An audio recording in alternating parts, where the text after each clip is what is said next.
Good morning बेटा। 3 chapter हम लोग खत्म कर चुके हैं। अपनी 12th क्लास के 3 इंपॉर्टेंट चैप्टर यानी कि पूरा इलेक्ट्रोस्टैटिक्स एंड करंट इलेक्ट्रिसिटी हम लोग कंप्लीट कर चुके हैं। आज शुरू कर रहे हैं magnetic effect of current. 4th chapter है, बहुत इंपॉर्टेंट है।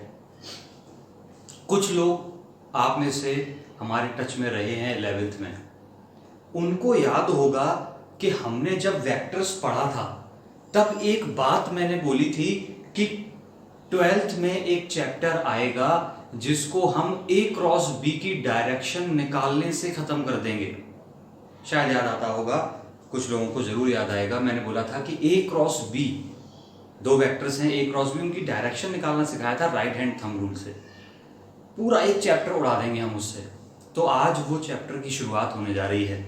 ये पूरा का पूरा चैप्टर सिर्फ A क्रॉस B की डायरेक्शन निकालने पर डिपेंड करता है। जो भी बच्चा ये A क्रॉस B की डायरेक्शन नहीं निकाल पाता वो इस चैप्टर में फेल हो जाता है, उसको कुछ समझ में नहीं आता कुछ भी। तो अभी अभी क्या करिए, अपनी 11th की नोटबुक उठाइए, A क्रॉस B की डायरेक्शन देखिए एक बार। मैं फिर से रिकॉल कराऊंगा उसको, अभी मौका आने दो। चलिए, तो हमारे पास मैग्नेटिक इफेक्ट ऑफ करंट है। तो पहले तो मैं आपको बता दूं, पूरी मैग्नेटिज्म की बात करें तो इसको मिलाकर बोलते हैं इलेक्ट्रोमैग्नेटिज्म। बहुत ध्यान से समझना, शुरुआत में ही इसका आनंद है, उसके बाद फिर सब आनंद छूट जाएगा आपसे अगर आप शुरुआत में इसको छोड़ गए तो।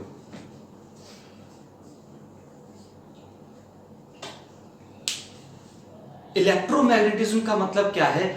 मैग्नेटिज्म के बारे में देखें तो 2 पार्ट्स में डिवाइड कर सकते हैं। एक सिर्फ मैग्नेटिज्म, जिसमें हम सिर्फ मैग्नेट के बारे में बात करते हैं कि मैग्नेट क्या है, मैग्नेट की प्रॉपर्टीज क्या हैं, वो क्या क्या करती है।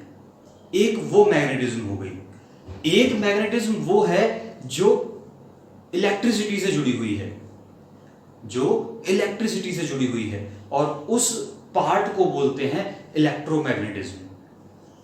बात मेरी समझे? तो 2 मैग्नेटिज्म पूरी को 2 ब्रांच में बांट दिया। एक पार्ट जो सिर्फ मैग्नेट से डील करता है, दूसरा पार्ट जो इलेक्ट्रिसिटी से जुड़ा हुआ है। तो हम आज जो शुरू करने जा रहे हैं वो इसका फर्स्ट पार्ट है, सॉरी सेकेंड पार्ट है, जो इलेक्ट्रिसिटी से जुड़ा हुआ है। मेरी बात सुन ली आपने? अब मैं आपको एक बात बोलूंगा बहुत जरूरी। इस चैप्टर को पढ़ने से पहले हमें क्या क्या नॉलेज हो चुकी है वो मैं आपको बता दूं। यानी कि सपोज करिए इस चैप्टर में जो भी हम पढ़ेंगे वो सब जब डिस्कवर हुआ, यानी कि जब हमें पता चला उसके बारे में, जो भी टॉपिक्स हमें इस चैप्टर पढ़े, मान लो मैंने 10 टॉपिक पढ़े इस चैप्टर में, तो ये 10 टॉपिक्स पढ़ने के लिए मतलब हमें पढ़ाए गए उससे पहले कभी इनके बारे में पता चला होगा, हमने इनके बारे में रिसर्च किया होगा, हमें मिले होंगे। तो ये टॉपिक्स से पहले हम क्या क्या जानते हैं, यानी कि हमारी प्री नॉलेज क्या है इन टॉपिक्स तक पहुंचने से पहले की, वो मैं आपको बता दूं। ये मेरी सेंटेंस समझे आप, कि जब हम ये चैप्टर पढ़ रहे हैं या जब ये चैप्टर बनाने का मतलब बोर्ड में नहीं बनाया, जब ये कंटेंट तैयार हुआ, यानी कि जब ये नॉलेज हमारे पास आई जो इस चैप्टर में हम पढ़ेंगे, उससे पहले हमें क्या क्या पता था वो देखिए, वो मैं आपको बता दूं पहले। उसके बिना अधूरा है चैप्टर ही। सबसे पहले मुझे क्या पता था? मुझे पता था मैग्नेट्स क्या होती हैं। क्या पता था मुझे कि मैग्नेट्स क्या होती हैं, ये क्या करती हैं। मैग्नेट्स क्या होती हैं आप सबको पता होगा। एक आयरन का ओर होता है, क्या करता है? आयरन, निकल, कोबाल्ट, इन सबको अट्रैक्ट करता है। एक बात हमें पता है। दूसरी बात क्या पता थी मैग्नेट्स के बारे में? कि ये अपने चारों तरफ एक फील्ड क्रिएट करता है। क्या क्रिएट करता है? फील्ड, जिसको हम क्या बोलते थे? मैग्नेटिक फील्ड बोलते थे। ये भी हमें पता है। दूसरी बात मैग्नेट्स के बारे में पता चल गया। तीसरी बात ये भी पता है कि मैग्नेट्स को अगर मैं सस्पेंड कर दूं फ्रीली तो वो नॉर्थ और साउथ डायरेक्शन में रुक जाती हैं। ये भी पता है। ये भी पता है, मतलब ये हमें पता है। मैं आपको पूछ नहीं रहा हूं, बता रहा हूं कि ये पता है। मैग्नेट्स के बारे में पता है, कंपास के बारे में पता है, और कंपास के बारे में क्या पता है? कंपास जो है मैग्नेट्स के बारे में पता है, मैग्नेटिक फील्ड के बारे में भी पता है। कंपास क्या करती है? अलाइन करती है अपने आप को itself in the direction of field. ये बहुत जरूरी लाइन है हमारे पता होने के लिए, इसके बिना हमारा चैप्टर हम समझ नहीं पाएंगे। यानी कि हमें कुछ बातें पता थी, उनमें से एक खास बात क्या थी कि कंपास जो होती है, कंपास कुछ नहीं मैग्नेट होती है, एक बहुत पतली सी मैग्नेट काट ली जाती है निडल की फॉर्म में, उसको क्या बोलते हैं? कंपास। कि क्या पता है? कंपास अपने आप को अलाइन कर लेती है in the direction of field. कौन सा फील्ड? Magnetic field.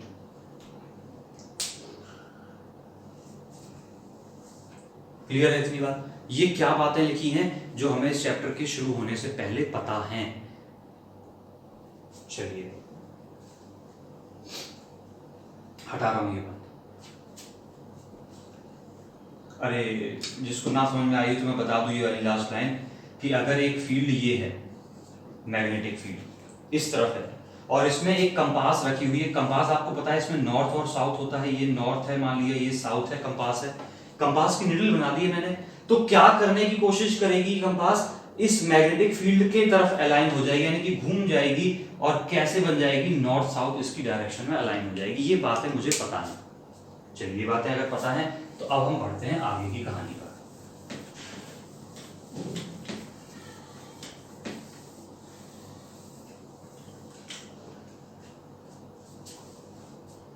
पूरी दुनिया को यह पता था कि मैग्नेट्स होती हैं, वो फील्ड क्रिएट करती, सब कुछ पता था। शिप, ये बात है लगभग 1800 की, लगभग 1800 की बात है, 1800 ईयर्स के आसपास की बात है। एक शिप जा रही थी समंदर में, ऑब्वियस बात है। तो शिप में आपको पता होगा कि डायरेक्शन देखने के लिए वो लोग कंपास वगैरह यूज करते हैं।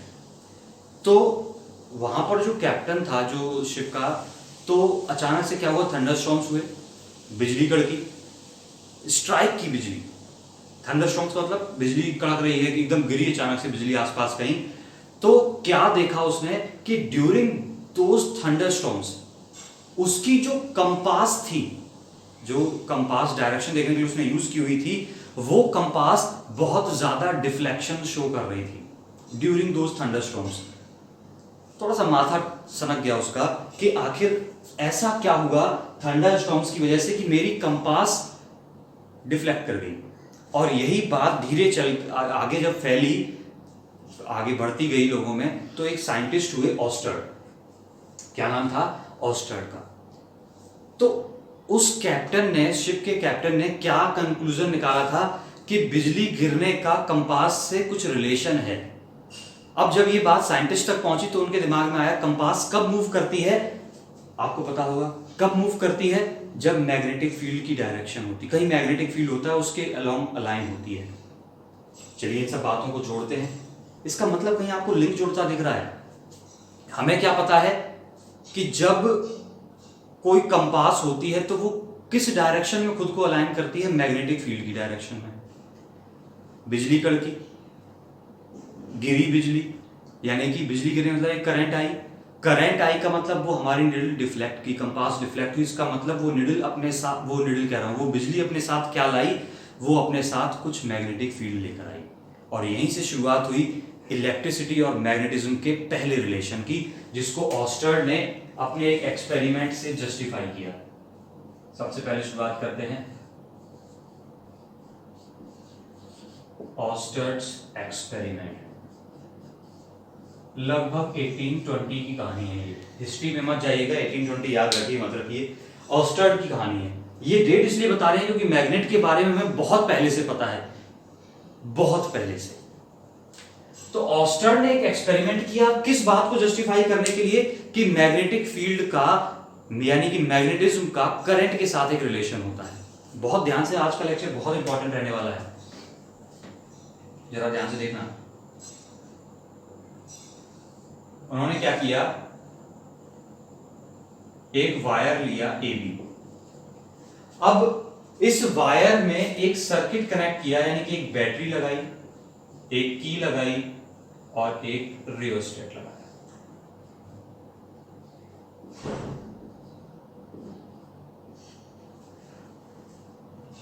इतनी बात सुन ली आपने।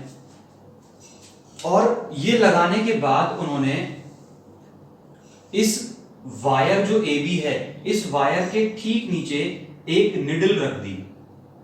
क्या रख दी? निडल का मतलब कंपास रख दी।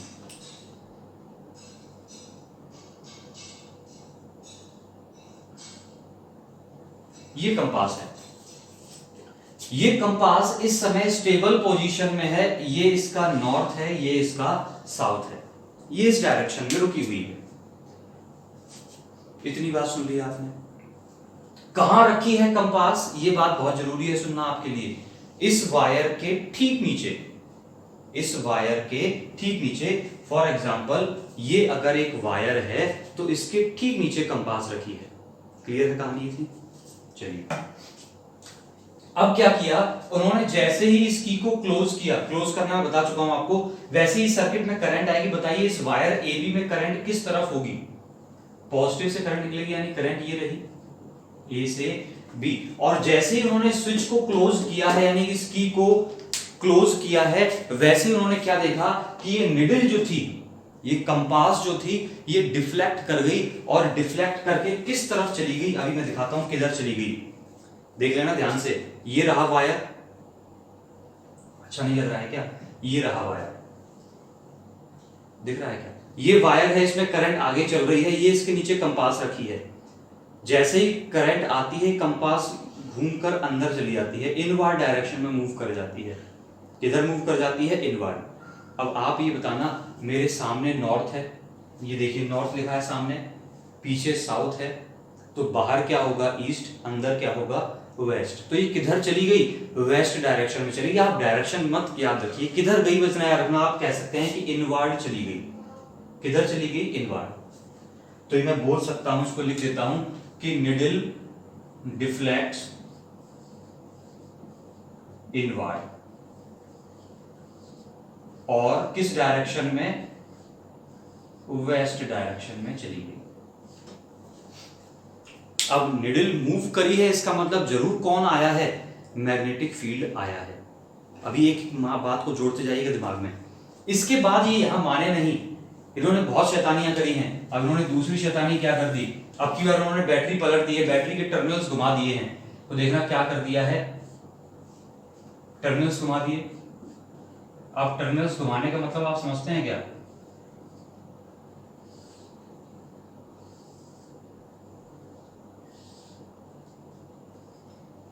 ये वही वायर है AB। अब टर्मिनल्स घुमा दिए बैटरी की, करंट कहां से स्टार्ट होती है? पॉजिटिव स्टार्ट होती है। करंट इस बार क्या B से A चलने लग जाएगी। और इस बार इन्होंने क्या देखा कि जो कंपास हमारी रखी थी, ये इसका पहले नॉर्थ हुआ करता था, ये साउथ हुआ करता था। जैसे ही करंट इसमें आती है, ये इस बार फिर डिफ्लेक्ट करती है, बट इस बार किधर जाता है? इसका नॉर्थ पोल, आउटवर्ड डायरेक्शन। ध्यान रखना, मैं बता किसके बारे में रहा हूं? नॉर्थ पोल किधर आया? यहां पर नॉर्थ पोल किधर गया था? अंदर गया था। यहां पर नॉर्थ पोल किधर आया? बाहर आया। तो नॉर्थ पोल किधर आया? बाहर। तो मैं लिखूंगा north pole deflects outward. Outward का मतलब क्या हुआ? आउटवर्ड आ गया मतलब कौन सी डायरेक्शन हो गई? East direction. इसको क्या बोल सकते हैं? ईस्ट डायरेक्शन में डिफ्लेक्ट हुआ। ये दो बातें सुन ली। इसका मतलब कंक्लूजन जोड़ते जाना कि किसी करंट कैरिंग वायर की वजह से मैग्नेटिक फील्ड क्रिएट होता है, पहला कंक्लूजन। दूसरा कंक्लूजन कि अगर करंट की डायरेक्शन बदले तो फील्ड की डायरेक्शन भी बदलती है, तभी तो डिफ्लेक्शन चेंज हो रहा है। मैंने क्या बोला था? कंपास किधर अलाइन करती है? फील्ड की डायरेक्शन में। ये क्यों करती है, ये हम अगले चैप्टर में सीखेंगे, तो घबराना बिल्कुल नहीं, बिल्कुल नहीं। अभी हमें बस ये मान के चलिए, हमें ये पता है कि किधर घूमती है, फील्ड की डायरेक्शन में घूमती है। तो अगर मैं बोलूं ये अंदर गई, इसका मतलब फील्ड अंदर था। अगर ये बाहर आई, इसका मतलब फील्ड बाहर है। और ये सब अंदर बाहर क्यों हुआ? जब हमारे पास करंट की डायरेक्शन बदली। अब यहीं पर उन्होंने इसी एक्सपेरिमेंट में तीसरा काम जो किया है, दो काम समझ में आ गए एक्सपेरिमेंट के, दो कंक्लूजन भी मिल गए। अब तीसरा काम इन्होंने क्या किया, ये रियोस्टेट फालतू नहीं लगाया था। रियोस्टेट आपको याद होगा, रियोस्टेट से हम क्या कर सकते थे, रियोस्टेट से हम रेजिस्टेंस को कम ज्यादा कर सकते हैं।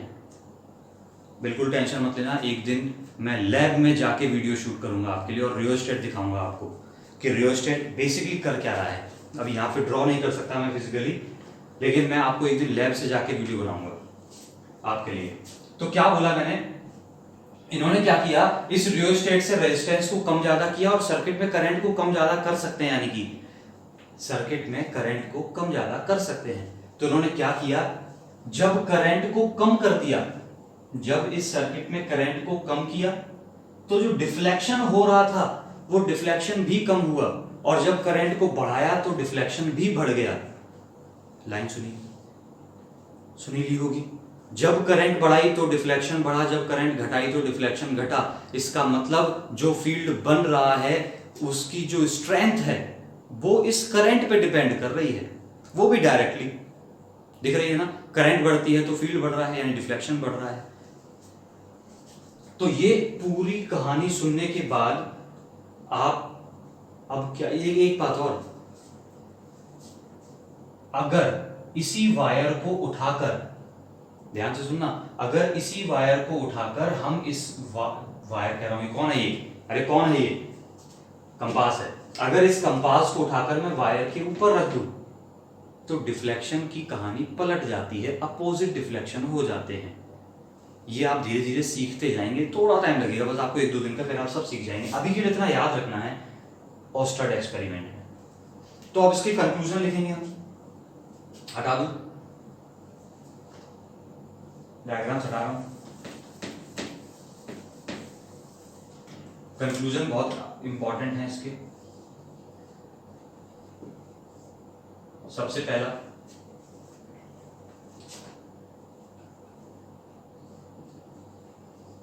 Current produces magnetic field. Current क्या प्रोड्यूस करती है, मैग्नेटिक फील्ड। ये बात जस्टिफाई कर दी। उस कैप्टन ने अंदाजा लगाया था कि करंट की वजह से डिफ्लेक्शन, यानी कि करंट का मैग्नेटिक फील्ड से कुछ लेना देना है। पढ़ा लिखा हुआ करते थे उससे, पढ़े लिखे कैप्टन आज भी होते हैं। दूसरा कंक्लूजन, करंट का मतलब क्या होता है, ये बहुत छोटी सी बात है। करंट मतलब क्या होता है, मूविंग चार्ज। मूविंग चार्ज को ही तो क्या बोलते हैं, करंट। चार्ज जब मूव करता है तो क्या बनाता है, करंट बनाता है। इसका मतलब moving charge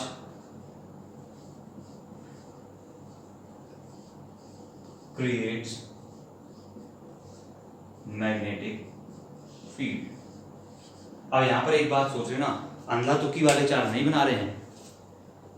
moving charge creates magnetic field का मतलब ये हुआ, करंट कब बनती है, जब चार्ज एक पर्टिकुलर डायरेक्शन में चलता है, एक क्रॉस सेक्शन, रैंडम, यानी कि हमने बोला था ड्रिफ्ट करता है, जब एक तरफ पर्टिकुलर ड्रिफ्ट करना शुरू करता है। तो वही मतलब है, जब एक तरफ यूनिफॉर्मली मूव करता हुआ चार्ज है तो वो क्या क्रिएट करता है, मैग्नेटिक फील्ड क्रिएट करता है। 2 कंक्लूजन हो गए। तीसरा कंक्लूजन मैंने बताया था करंट बढ़ाने घटाने वाला, तो मैं क्या लिख सकता हूं, मैग्नीट्यूड ऑफ फील्ड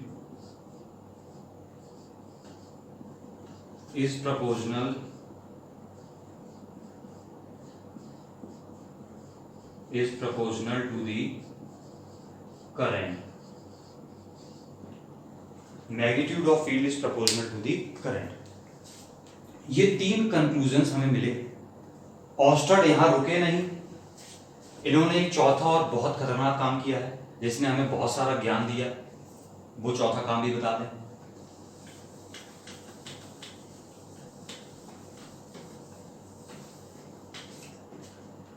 अब इन्हें ये तो पता चल गया है कि कोई करंट अगर होगी किसी वायर में या कहीं भी तो वो मैग्नेटिक फील्ड क्रिएट करेगी। अब उस मैग्नेटिक फील्ड की डायरेक्शन बनाने का इन्होंने एक जुगाड़ और लगाया।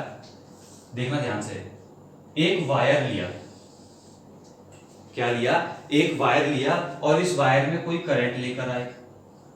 अब करंट कैसे लाए होंगे इस बात के पीछे लड़ाई मत करना, सबको पता है बैटरी लगी होगी तो ही करंट आई होगी। अब बैटरी वाला पोर्शन मैं दिखा नहीं रहा हूं, मेरी बात सुन रहे हैं, क्यों नहीं दिखा रहा हूं, क्योंकि उससे हमें काम नहीं, हमें सिर्फ किससे मतलब है, अभी करंट से मतलब है, वायर से मतलब है। अब इस करंट की वजह से फील्ड कैसा होगा, इसको हम कैसे पता कर सकते हैं। एक बहुत छोटा सा मेथड है, 9th 10th में पढ़ा होगा आपने, आयरन फिलिंग्स वाला। बार मैग्नेट के लिए हम बनाते थे आयरन फिलिंग से। वैसे ही क्या करें, ये वायर है, ये रहा वायर, इस वायर के पास में हम, या इस वायर को बीच में एक हम पेपर रख दें। क्या रख दिया मैंने, एक पेपर रख दिया। कैसे, ये रख दिया एक पेपर। आई होप आपको दिखेगा, आपको दिखना चाहिए।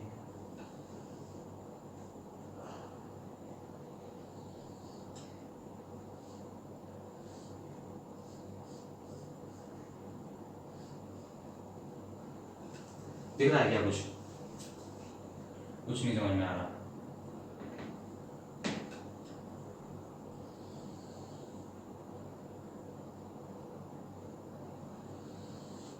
अरे अभी कुछ फीलिंग आ रही है, क्या हो रहा है?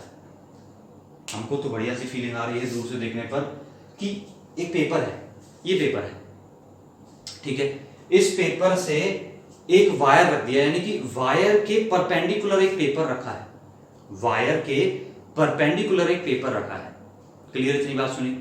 अब इस पेपर पर, ये सिचुएशन इमेजिन कर लेना, बहुत बड़ी सिचुएशन नहीं है ये कोई, और शैडो में देखेंगे तो ज्यादा अच्छी लग रही होगी। देखिए शैडो में कितनी प्यारी लग रही है, ठीक है। तो क्या बोला मैंने, इस पेपर पर मैंने आयरन फिलिंग्स डाल दी। आयरन फिलिंग मतलब आयरन के बहुत छोटे छोटे पीसेस।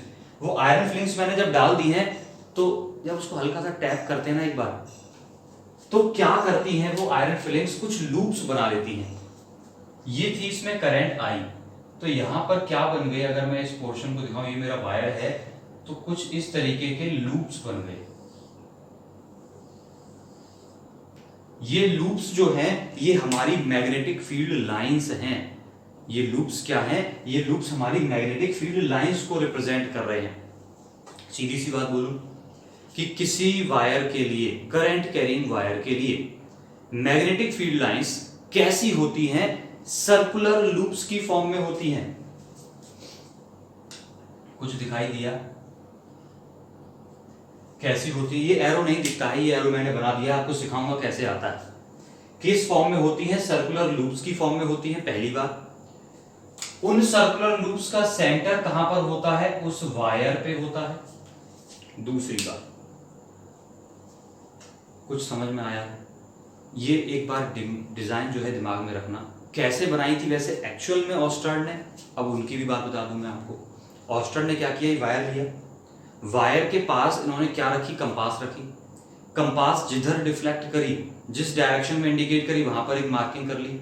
इस कंपास उठा के थोड़ा आगे बढ़ाया, फिर जिधर उसका एरो जा रहा है कंपास का, वहीं पर फिर उसी डायरेक्शन में आगे बढ़ते चले गए, और उन सभी डॉट्स को मिला दिए, डॉट्स जो रखते जा रहे सबको मिला दिया, तो एक सर्कुलर लूप बन गया। और यही लूप उन्होंने क्या कह दिया कि मैग्नेटिक फील्ड लाइंस है, क्योंकि कंपास किधर डिफ्लेक्ट करती है, फील्ड लाइंस की डायरेक्शन में। तो हमने अब एक बात सुना, पंच लाइन है, तो इसको हटा के लिखना पड़ेगा।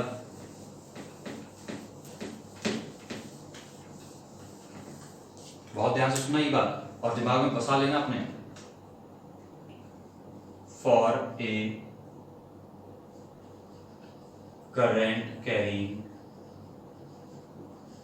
straight wire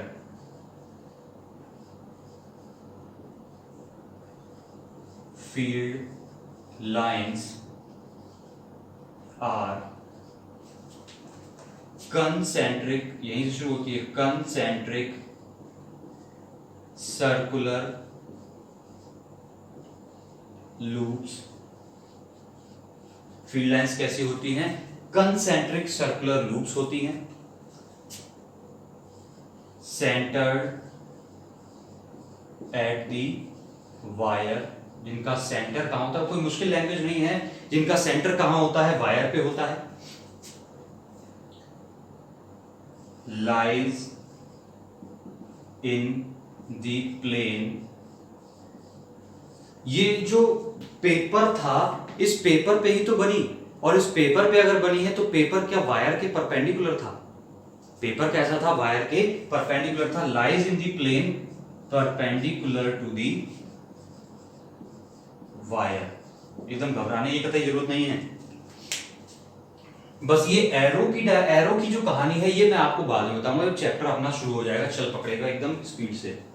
तो क्या बोला, plane perpendicular to the wire. मुद्दे की बात ये है, अगर मैं आपसे बोलूं कि वायर मेरा वाई एक्सिस में है, देखना मत इधर, वायर किस में है, वाई एक्सिस में है, तो इसकी मैग्नेटिक फील्ड लाइंस किस प्लेन में होंगी, इसके परपेंडिकुलर प्लेन में होंगे। ये खुद वाई में है तो परपेंडिकुलर प्लेन कौन सा, ये 11th में खूब रटाया है मैंने, कौन सा होगा perpendicular plane, X Z plane. Y की परपेंडिकुलर कौन, एक्स और जेड, तो प्लेन कौन सा, X Z, X Z planes में हुई। अगर मैं बोलूं कि वायर मेरा एक्स एक्सिस में है, वायर ये रहा मेरा वायर, इसमें करंट है आई, तो फील्ड लाइंस किस प्लेन में होंगी, वायर जब एक्स में है तो इसके परपेंडिकुलर प्लेन कौन सा बचा, वाई जेड प्लेन। किस प्लेन में होंगी, वाई जेड प्लेन में यहां पर होंगी। अगर ये वायर जेड में होगा, तो कौन सा बच गया, एक्स वाई प्लेन में होगी। क्या ये तीनों बातें सीख गए आप?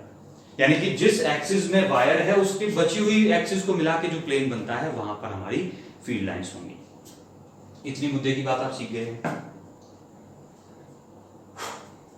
हटा दो मास्टर, खत्म हो गया मास्टर।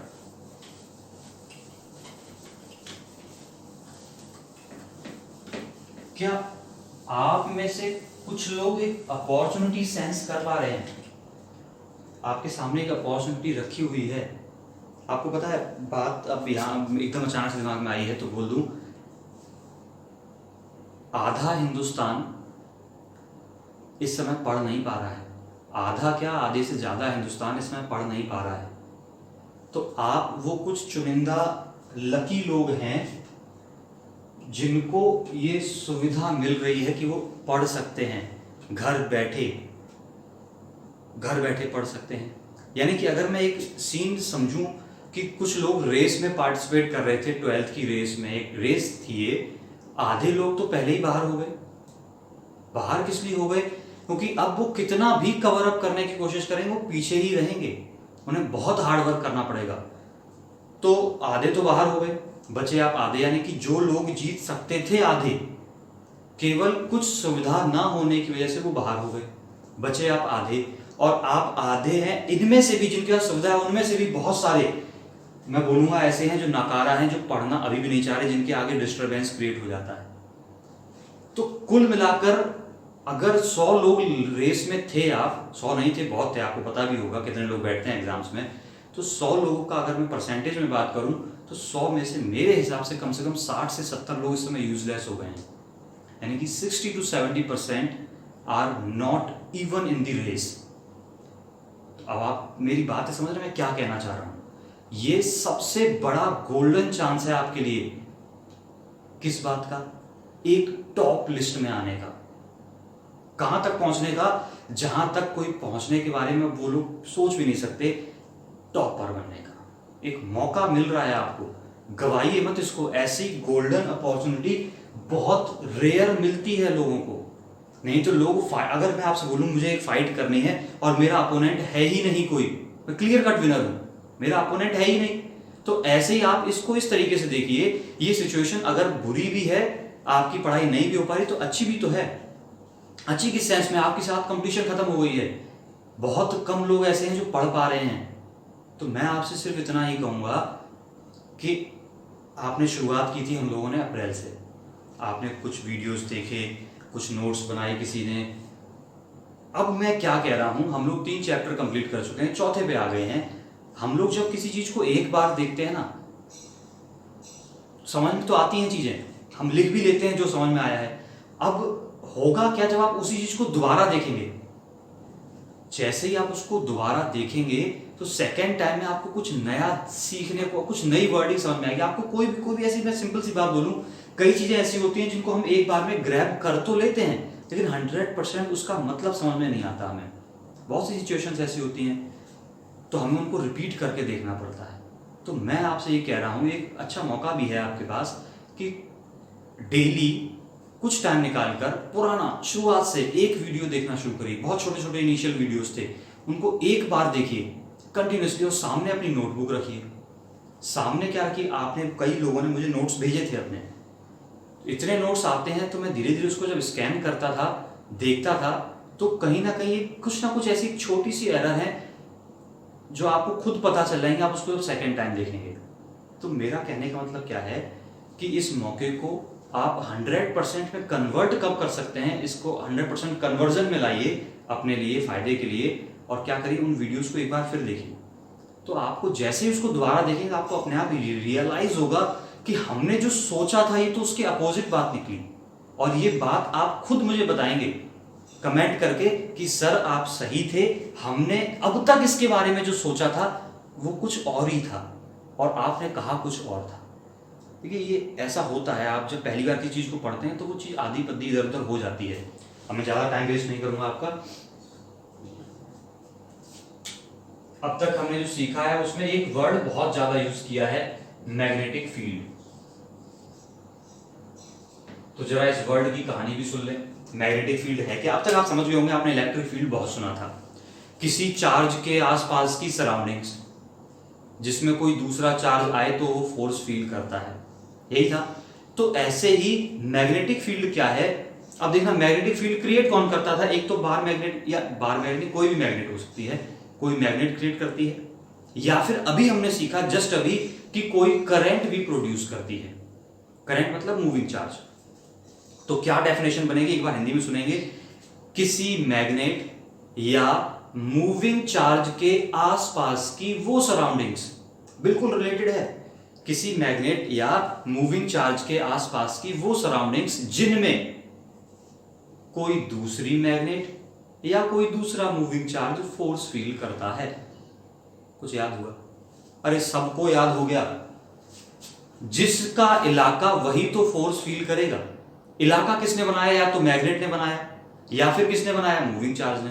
तो फोर्स भी कौन फील करेगा? या तो मैग्नेट या मूविंग चार्ज। क्लियर बात? तो क्या बना? दी सराउंडिंग्स, क्या आप लिख लेंगे, मैं क्यों लिखूं? The surroundings near a magnet और moving charge. The surroundings near a magnet और मूविंग चार्ज in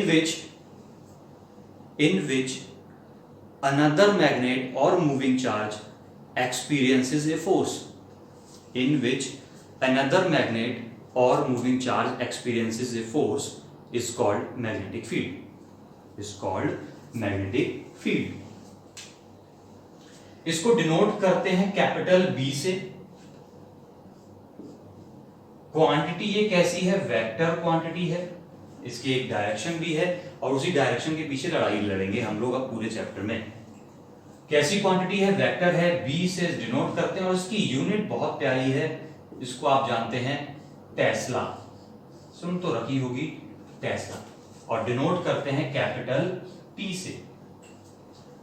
किससे डिनोट करते हैं? कैपिटल टी से। इसकी एक और यूनिट है सीजीएस सिस्टम, ये ऐसा यूनिट है, ऐसा ही बोलते हैं, और सीजीएस में एक और यूनिट है गॉस।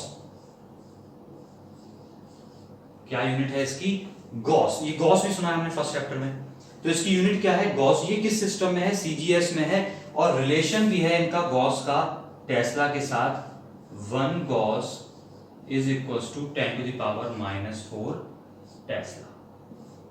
ये रिलेशन भी याद रखना। कई बार न्यूमेरिकल्स में क्या होता है, फील्ड हमें दे दिया जाता है गॉस में, और बाकी सारी चीजें होती हैं एसआई में, यानी कि मीटर वगैरह यूज किया जाता है, तो हमें कन्वर्जन करना होता है। तो 1 gauss equal to 10⁻⁻⁴ tesla. Clear है इतनी बात? सीख गए?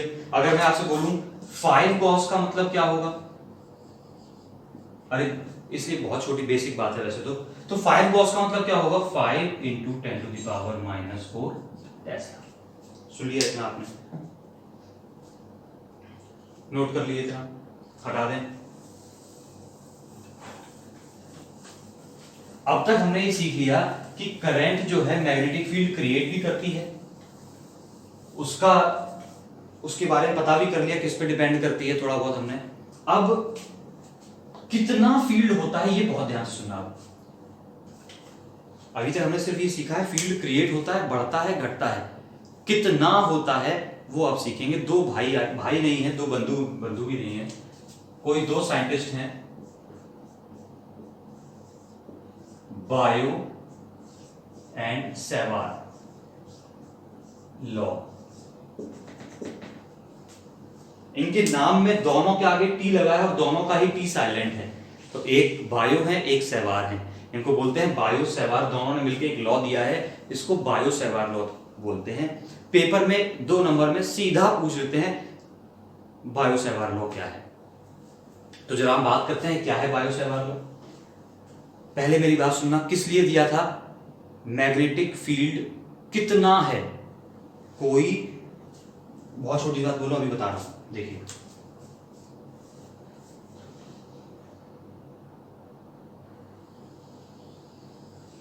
ये कोई टेढ़ा मेढ़ा सा एक वायर है, इस वायर में एक करंट है I, ठीक है।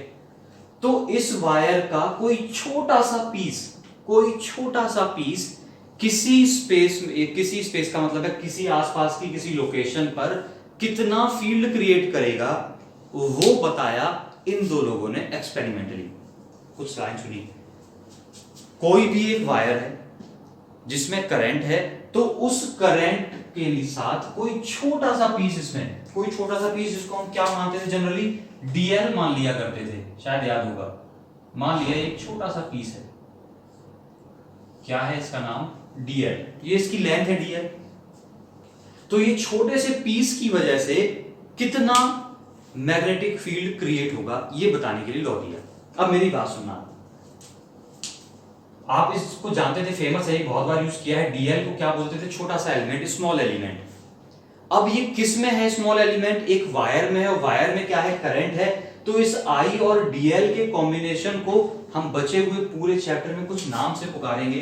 तो पहली बात तो ये दिमाग में रखना, आई और डीएल, करंट और डीएल का जो कॉम्बिनेशन है इसको हम बोलते हैं करंट एलिमेंट।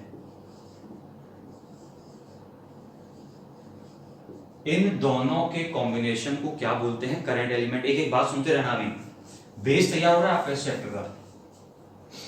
करंट एलिमेंट है, ये एक कैसी क्वांटिटी है, वेक्टर क्वांटिटी है, डिफाइन की गई कि इसको हम क्या मान के चलेंगे, वेक्टर मान के चलेंगे। दूसरी बात, अब वेक्टर है तो इसकी डायरेक्शन होगी, ध्यान से सुनना, डायरेक्शन में बच्चे 99% भूल जाते हैं, इसको ध्यान रखना। डायरेक्शन इसकी पंच लाइन बना के लिख लेना, क्या होगी डायरेक्शन, इस एलिमेंट पर जो टेंजेंट होगी वही इसकी डायरेक्शन होगी। कंफ्यूज मत होना, कतई कंफ्यूज मत होना। इस डीएल पर जो टेंजेंट की डायरेक्शन होगी, अब इस छोटे से डीएल वाले पोर्शन पर अगर मैं टेंजेंट ड्रॉ करूंगा, टेंजेंट जानते हैं सभी, तो that will be the tangent. अच्छी नहीं बनी होगी आई थिंक, लेकिन आप समझ रहे होंगे, टेंजेंट मतलब टच करने वाली लाइन।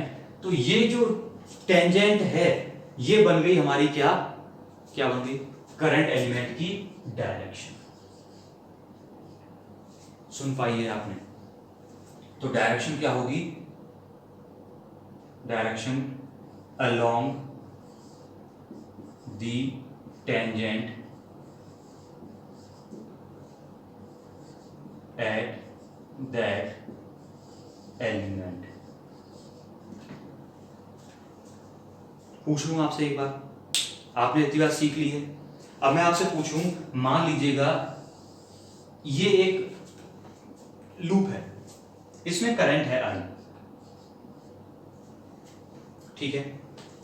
मैंने आपसे बोला कि यहां पर ये रहा, यहां पर मैंने एक छोटा सा डीएल ले लिया, तो इस डीएल की डायरेक्शन क्या होगी, इस करंट एलिमेंट की डायरेक्शन क्या होगी।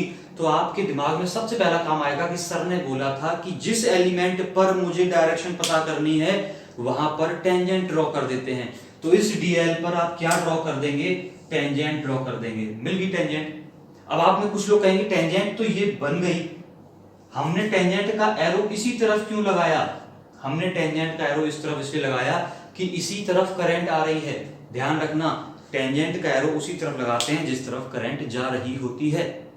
यहां पर देखिए करंट किधर चल रही थी, ऊपर की तरफ जा रही थी, तो हमने टेंजेंट का एरो भी कहां लगा दिया, ऊपर। फॉर एग्जांपल मैं आपसे पूछूं, इस पॉइंट पर ये डीएल छोटा सा ले लिया मैंने, इस पॉइंट पर, इस डीएल पर आप मुझे बताइए करंट एलिमेंट की डायरेक्शन क्या होगी। तो सबसे पहला काम तो आप यहां पर क्या करेंगे, टेंजेंट ड्रॉ कर देंगे। सर आपने टेंजेंट ड्रॉ कर दी, कोई दिक्कत नहीं है। अब बताइए एरो किधर लगाएंगे, करंट किधर आ रही है इस पॉइंट पर? करंट देखिए गोल गोल घूम रही थी, घूम रही थी, घूम रही थी, यहां पर पहुंची तो किधर जा रही है? आगे जा रही थी ना। जिधर करंट जा रही थी उधर ही एरो लगा दो, तो ये हो गई आईडीएल की डायरेक्शन। सीख गए बच्चे सभी? अरे बहुत ध्यान से सुनना, एक एक बात गोल्डन है, एक एक बात गोल्डन है, कुछ भी मिस नहीं करना है। आज के लेक्चर में नया चैप्टर है, नई शुरुआत है। सीख गए इतनी बार? हटा दें। तो कुछ हम अभी सीखे अभी तक, लिखते जा रहे हैं आप। ये इसको क्या बोलते हैं? Current element.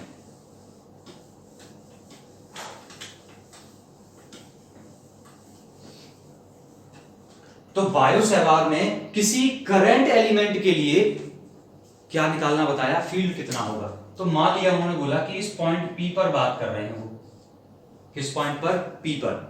इस पॉइंट पी पर फील्ड निकालना है, और क्या बोला? इस पी की इस डीएल से जो पोजीशन है, that position is are.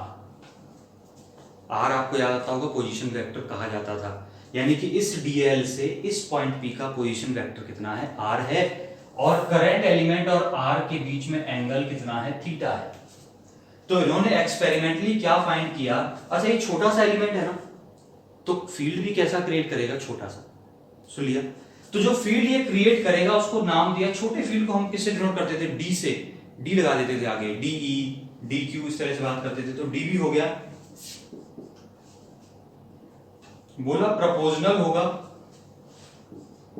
Current element के, प्रोपोर्शनल होगा इनके बीच के एंगल के, साइन ऑफ द एंगल के, यानी साइन थीटा के, रेसिप्रोकल होगा सेपरेशन के, स्क्वायर के। ये तीन बातें इन्होंने एक्सपेरिमेंटली फाइंड की। इन तीनों को इन्होंने जोड़ दिया, और जोड़ दिया तो क्या बन गया? डीबी इज प्रोपोर्शनल टू, जोड़ दीजिएगा, IDL sine theta divided by R square. क्या मार्कर थोड़ा सा लाइट हो रहा है क्या? प्रोपोर्शनलिटी का साइन हटाया तो dv क्या आ गया? एक कांस्टेंट आया प्रोपोर्शनल साइन हटाते, वो कांस्टेंट जैसे आपको इलेक्ट्रोस्टैटिक्स में याद था 1/4 पाई एप्सिलॉन, वैसे ही यहाँ पे गंदा सा एक आता है, इसको बोलते हैं म्यू नॉट अपॉन 4 पाई। ये एक कांस्टेंट आया म्यू नॉट अपॉन 4 पाई, बाकी सब लिखा हुआ है IDL sine theta upon are square. So this is your Biot Savart law. बहुत ज्यादा यूज होने वाला formula, first formula of the chapter. इस चैप्टर का फर्स्ट फॉर्मूला जो बहुत यूज होगा, आपको लर्न कर लेना है, दिमाग में बसा लेना है। ये भूल गए तो चैप्टर में फिर आगे कुछ करने के ही नहीं हो। बात दिमाग से सुन लेना। अब एक बात सुनना, हमें ऑस्टर्न ने सिखाया था, ऑस्टर्न ने भी एक्सपेरिमेंट करके बताया था कि किसी, अब ये छोटा सा पोर्शन है तो स्ट्रेट है, तो इसकी वजह से जो फील्ड होता था वो सर्कुलर लूप्स होते थे। तो सर्कुलर लूप्स होते थे तो हमने क्या सीखा था कि यहां पर जो फील्ड की डायरेक्शन होगी वो सर्कुलर लूप्स यानी कि अंदर की तरफ होगी। किस तरफ होगी? इनसाइड होगी। ये हमें कहां से पता? ये तो आपको याद है ना, इनवर्ड का मतलब क्रॉस होता था। मैं लिख देता हूं इनवर्ड, क्रॉस याद आ जाएगा धीरे धीरे। क्रॉस का मतलब होता था इनवर्ड, आउटवर्ड का मतलब होता था डॉट। तो क्या डायरेक्शन है इस फील्ड की? इनवर्ड डायरेक्शन है। यहां तक सुन ली? आपके मन में एक फीलिंग आ रही होगी, आ रही है कि नहीं पता नहीं। ये एक वेक्टर है आईडीएल, साथ में साइन थीटा लगा है। आपको यही याद आता है कि किन्हीं भी दो वेक्टर्स का जब हम क्रॉस प्रोडक्ट करते थे, ए क्रॉस बी, तो आता था ए बी साइन थीटा, आता था ना, ए बी साइन थीटा। तो जहां साइन थीटा आ रहा है ना, वेक्टर क्वांटिटी है, एक वेक्टर दिख रहा है तो दूसरा वेक्टर मिसिंग है। मैं कुछ जुगाड़ करके इसको वेक्टर फॉर्म में लिख सकता हूं। देखिए कैसे, यहां तक लिख लिया। ये डायरेक्शन मैंने कैसे बताई है? अभी मैंने बताई है ऑस्टर्ड के एक्सपेरिमेंट्स जो मैंने अभी बनाया था, शायद आपको याद होगा, मैंने ऐसे ही बनाए थे गोल गोल।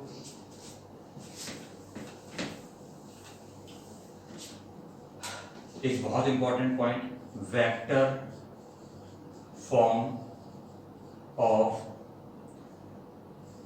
बायो-सेवार law. Vector form of Biot Savart law.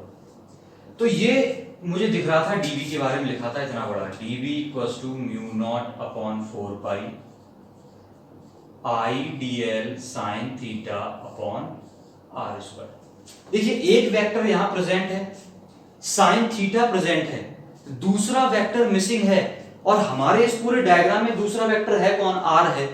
तो अगर मैं ऊपर कैसे भी आर ले आऊं तो बात बन जाएगी, और आर ले आऊंगा तो मैंने क्या कर दिया, आर से मल्टीप्लाई आर से डिवाइड, आर से मल्टीप्लाई और आर से डिवाइड। डायरेक्शन मुझे पता है किस तरफ चल रही है, डायरेक्शन चल रही है इनवर्ड डायरेक्शन में, ये मैं निकाल चुका हूं ऑस्टर्ड से। जरा देखना आप क्या बना, dv equals to mu not upon 4 pi, ये क्या है म्यू नॉट, म्यू आपने सुना था, हमने पढ़ा था फ्रिक्शन में, I D L, I D L एक वेक्टर है, एक वेक्टर आर है, तो A B sine theta, A B sine theta क्या हो गया, ए क्रॉस बी, तो ये बन गया I D L cross R upon R cube. This is magnetic field from Biot Savart law in vector form. एक बात मैंने इसमें आपसे छुपा ली, आप छुपा ली है, टाइम को देखते हुए बताना तो नहीं चाह रहा हूं, लेकिन फिर भी चलिए थोड़ी देर की बात है।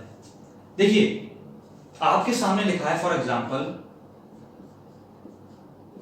पहले क्वेश्चन समझा दूं, ये लिख दिया मैंने ए बी साइन थीटा, क्या इसको अपन बी ए साइन थीटा भी तो लिख सकते हैं, या फिर ऐसे छोड़िए, आपके सामने ए बी साइन थीटा लिखा है, अब मैं बोलूं बी क्रॉस ए करिए तो क्या आएगा, तो आएगा आप बोलेंगे सर बी ए साइन थीटा। अब b इंटू ए लिखो या a इंटू बी लिखो, बात तो बराबर है, बात तो बराबर है ना। आपके सामने ए बी साइन थीटा लिखा हो या बी ए साइन थीटा लिखा हो, आप कैसे बताएंगे कि ये a क्रॉस बी का आंसर है या b क्रॉस ए का आंसर है?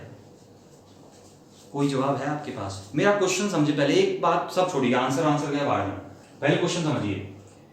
मैंने पूछा a क्रॉस बी बताइए, आपने बोला ए बी साइन थीटा, मैंने बोला b क्रॉस ए बताइए, आपने बोला बी ए साइन थीटा। अब इतनी गणित तो हम जानते हैं कि a में b का प्रोडक्ट करो चाहे b में a का प्रोडक्ट करो, बात तो बराबर है ना, यही बात है ना। तो अब मैं आपसे पूछूं कि कहीं पर आपके सामने लिखा है, मैं इसको भी तो लिख सकता था, इसको भी तो लिख सकता हूं a b साइन थीटा, कोई फर्क पड़ा गया? तो अब मेरा क्वेश्चन ये है कि आप इस साइड को देखकर कैसे पता करेंगे कि ये a क्रॉस b का आंसर है, b क्रॉस a का आंसर है? सोचिए एक बार, दिमाग लगाइए। नहीं बता पाए होंगे मुझे पता है, कैसे पता करेंगे? शायद मैंने सिखाया भी 11th में, डायरेक्शन देखकर। कैसे पता करेंगे? डायरेक्शन देखकर। क्लियर है? अब डायरेक्शन देखकर कैसे पता करें, बता ही दूं क्या यार, इतनी बड़ी कहानी, तभी तो दिक्कत होती है।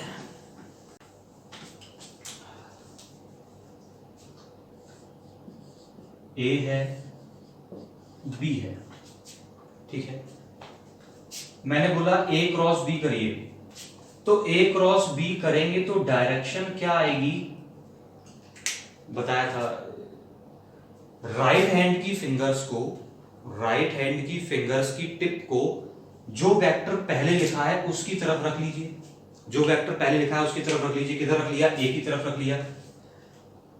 फिंगर्स को दूसरे वेक्टर की तरफ ले जाते हुए कर्ल करिए, सुना, राइट हैंड की फिंगर्स को फर्स्ट वेक्टर की तरफ रख लिया, रख लिया, फिंगर्स की टिप किधर है? इस पहले वेक्टर की तरफ। किधर ले जाकर कर्ल करना है? दूसरे वेक्टर की तरफ ले, दूसरा वेक्टर किधर है? ऊपर है, तो ऊपर ले जाते हुए कर्ल करना है। थंब किधर आ रहा है? आउटवर्ड, यानी कि a क्रॉस b की डायरेक्शन किधर आ रही है? आउटवर्ड आ रही है। और अगर मैं b क्रॉस a करूंगा तो b की तरफ राइट हैंड की फिंगर्स को रख लीजिए, अभी इसको धीरे धीरे सिखाऊंगा, रोज इसकी प्रैक्टिस करेंगे हम लोग। राइट हैंड की फिंगर्स को किधर रख लीजिए? b की तरफ, और किधर लेकर आइए? a की तरफ। अब a की तरफ लेकर आएंगे, ऐसे तो ला नहीं सकते, क्या कर लिया? घुमा लिया, a की तरफ लेकर आगे, थंब किधर चल गया? इनवर्ड। तो b क्रॉस a की डायरेक्शन किधर आती है? इनवर्ड आती है। तो जब मैं a क्रॉस b लिखूंगा तो डायरेक्शन लिखूंगा आउटवर्ड, b क्रॉस a लिखूंगा तो डायरेक्शन लिखूंगा इनवर्ड। और इस डायरेक्शन को देखकर मुझे पता चल रहा है कि ये b क्रॉस a है या a क्रॉस b है। इन दी सेम वे मुझे यहां से पता चला कि ये dl क्रॉस r होगा, r क्रॉस dl नहीं होगा। क्लियर है? चलिए रोज इस बारे में बातें करेंगे हम लोग। ये आपने वेक्टर फॉर्म नोट कर ली।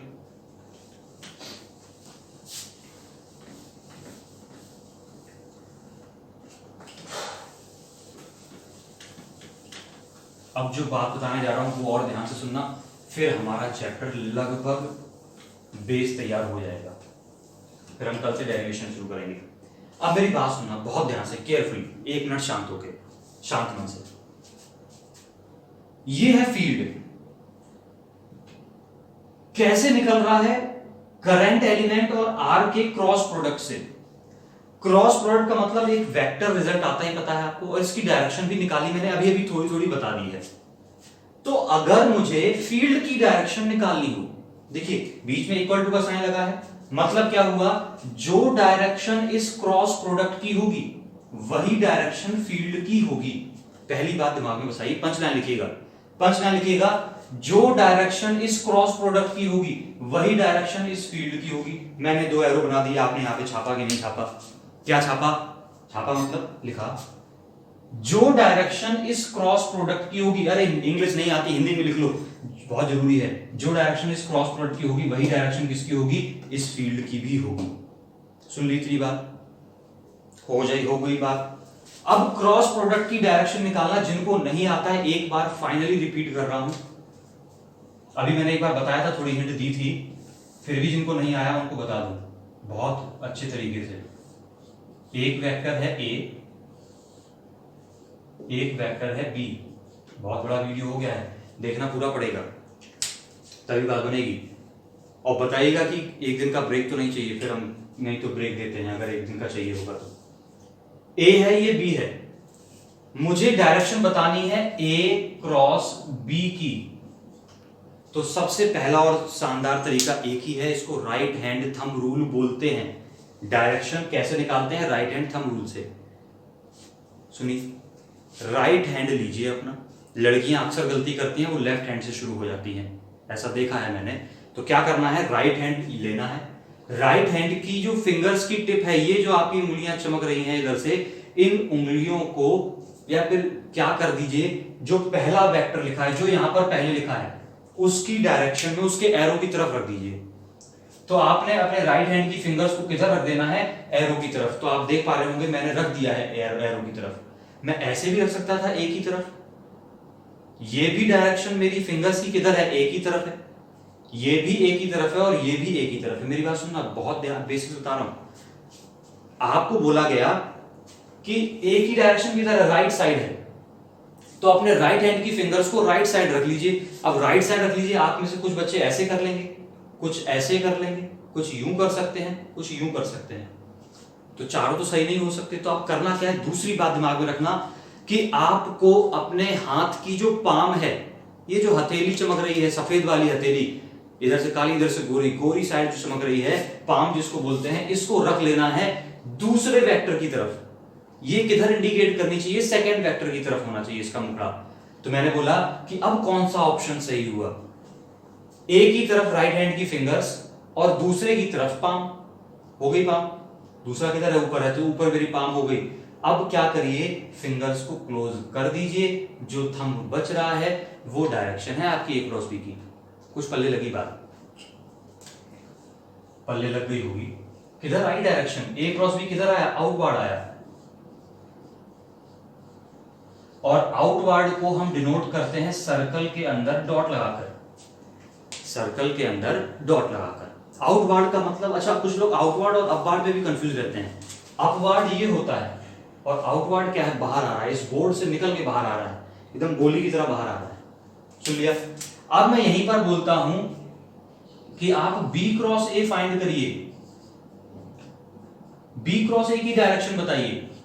तो अब आपका पहला काम क्या है? राइट हैंड की फिंगर्स को किधर ले जाएंगे? बी की तरफ। बी किधर है? ऊपर है, तो बी की तरफ ले गए। अब पाम किधर इंडिकेट करनी है? दूसरे वाले की तरफ। दूसरा किधर है? ए है, तो कैसे रखेंगे आप? राइट हैंड की फिंगर्स ऊपर। क्या मैंने हाथ सही रखा है अपना? राइट हैंड की फिंगर्स ऊपर रख ली। क्या मेरा हाथ सही रखा है? गलत रखा है। क्यों रखा है गलत? बिकॉज मेरी पाम किधर है? बाहर है, जबकि किधर होनी चाहिए थी? इसकी तरफ होनी चाहिए। तो घुमा दूं क्या इसको? देख लेना, घुमा दूं, घुमा दिया। क्या अभी सही रखा है? दिख रहा है ना? अभी सही रखा है, फिंगर्स ऊपर है, पाम इस तरफ है, फिंगर्स को क्लोज कर दिए। थंब किधर चला गया आपको दिख रहा होगा, थंब मेरा किधर जा रहा है, अंदर जा रहा है, थंब जा रहा है इनवर्ड, इनवर्ड जा रहा है, तो इसको मैं किससे डिनोट करता हूं, क्रॉस। सुन लिया आपने, ए क्रॉस बी की डायरेक्शन निकालनी सीख ली। चलिए अब मैंने पंचलाइन बोली थी, याद है कि जो इस प्रोडक्ट की डायरेक्शन होगी वही फील्ड की डायरेक्शन होगी। अब मैं आपसे कुछ क्वेश्चन नहीं करने जा रहा हूं, बहुत ध्यान से सुनना, यहां फंसते हैं सभी।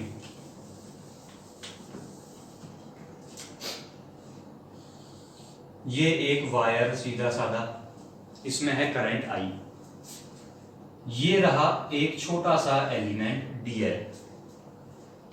मैंने आपसे पूछा कि इस पॉइंट पर, ये रहा एक पॉइंट पी, इस पॉइंट पर मैग्नेटिक फील्ड की डायरेक्शन बताइए, इस पॉइंट पर मैग्नेटिक फील्ड की डायरेक्शन बताइए, किसकी वजह से, इस छोटे से एलिमेंट की वजह से। तो सबसे पहला काम, जैसे ही मैंने बोला मैग्नेटिक फील्ड की डायरेक्शन बताइए, आपके दिमाग में क्या आएगा, आना चाहिए कि मुझे किसकी डायरेक्शन निकालनी है, आईडीएल क्रॉस आर की डायरेक्शन निकालनी है।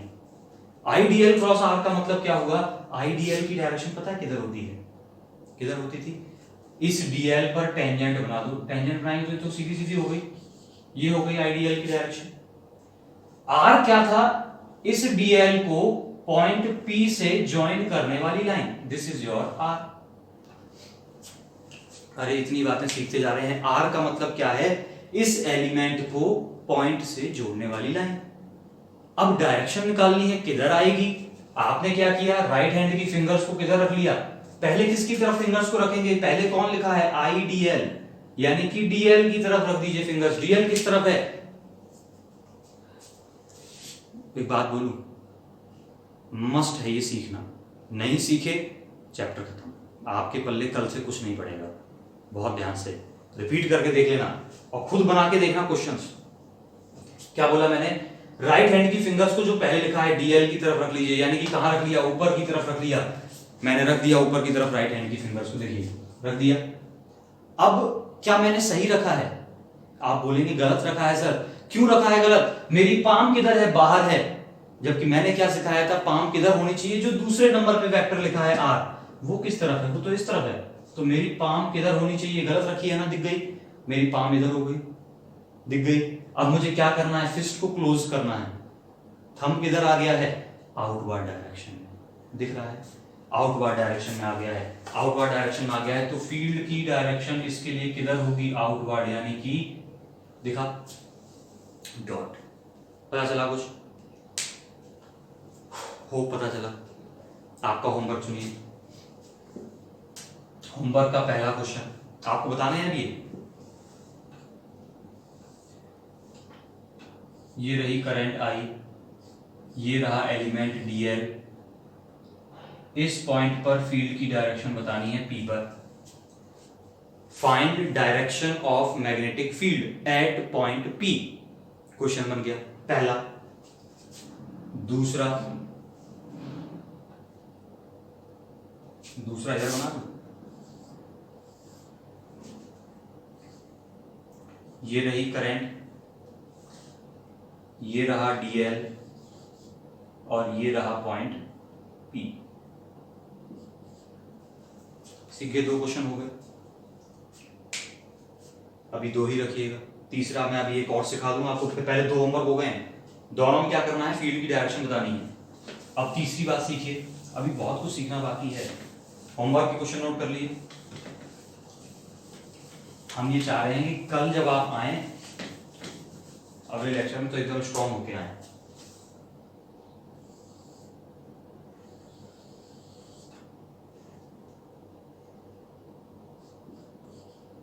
ये एक लूप है, इसमें करंट घूम रही है आई, ठीक है। अब मैंने बोला कि यहां पर एक करंट एलिमेंट है डीएल, एम ए फालतू में नहीं करवा रहा हूं एग्जांपल, ये सब डेरिवेशन में आएंगे हमारे, एम ए फालतू चीज एक भी नहीं है, सब डेरिवेशन का पार्ट है।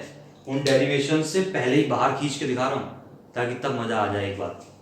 ये क्या है, डीएल एक छोटा सा एलिमेंट है। मैंने आपसे पूछा कि इसके सेंटर पर क्या बताइए, मैग्नेटिक फील्ड की सिर्फ डायरेक्शन बता दीजिए कि इसके सेंटर पर मैग्नेटिक फील्ड की डायरेक्शन क्या होगी।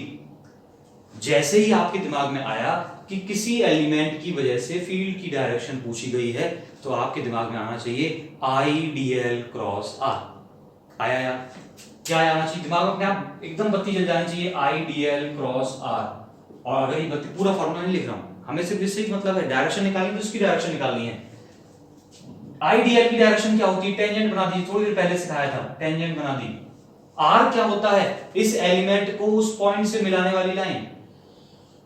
This is your R. सीखा?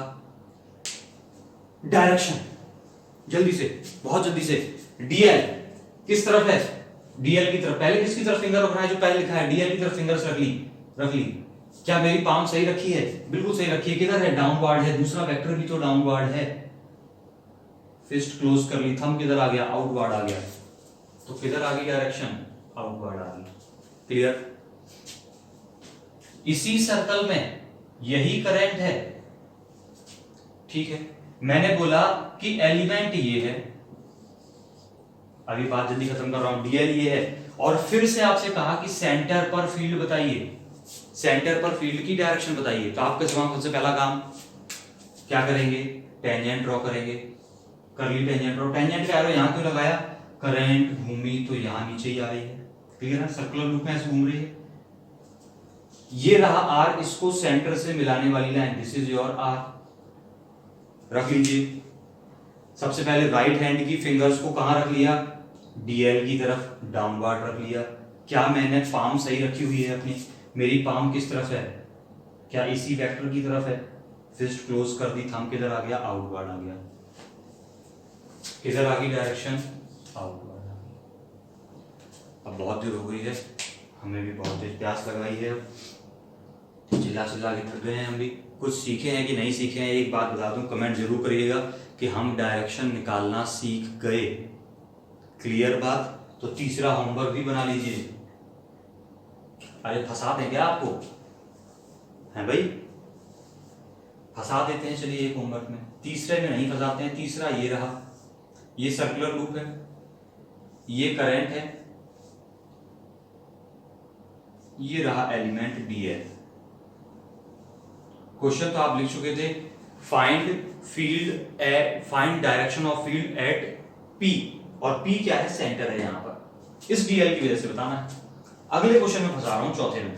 बहुत ध्यान सुनना, फंस गए आप, फंस गए, बचेंगे ही नहीं यहां। अरे इतना बढ़िया क्वेश्चन है, पहले यहां से ये सब हटा दें।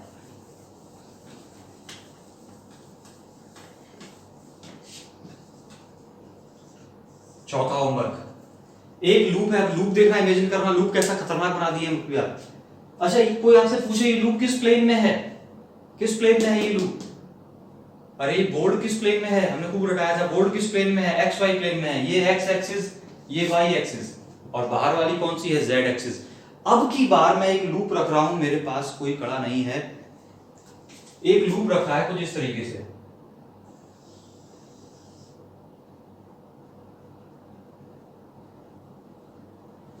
कुछ सुना? ये एक लूप रखा है, ये लूप रखा है, और इसमें आपको बता, लूप का मतलब सर्कुलर लूप है, और किस प्लेन में है? वाई जेड प्लेन में। आप बोलेंगे लूप तो है, तो ये कैसा खतरनाक सा लूप बना दिए? अरे कुछ इस तरीके से लूप रखा है, देखा? ये डॉटेड पोर्शन बोर्ड के पीछे है, सॉलिड वाला पोर्शन बोर्ड के आगे है। पहले तो इमेजिन करना शुरू कर दो। मेरे पास कुछ कड़ा नहीं है, आप कैसा करेंगे? एक हाथ का कड़ा उतारिएगा और यहां पर रख दीजिएगा ऐसे, तो वो ऐसा कुछ गोल गोल दिखाई देगा। यहां पर दिख रहा है? अरे इमेजिनेशन बहुत अच्छी होनी चाहिए सभी की। ये देखो कड़ा दिखा, अरे कहीं है नहीं, कल दिखाऊंगा मैं आपको, जरूर लेके बैठूंगा कहीं। नथिंग इज हियर, ठीक है? दिखा? तो अब इसमें मैंने करंट बोला, ये आ रही है, दिख गई? करंट ये घूम रही है, ऐसे दिख जानी चाहिए। ये रहा छोटा सा एलिमेंट डीएल, इस डीएल की वजह से सेंटर पर फील्ड निकालना है। ये रहा आपका पॉइंट पी। कोशिश करेंगे, फिर हम कल बताएंगे जरूर। तब तक के लिए ऑल दी बेस्ट। और मेरी बात ध्यान से सुन ली होगी आपने, जो मैंने बोली थी आपको, एक अपॉर्चुनिटी हाथ लगी है, जाने मत देना इसको। मुझे, जो भी मुझे देख रहा है आप में से, टॉपर्स चाहिए मुझे।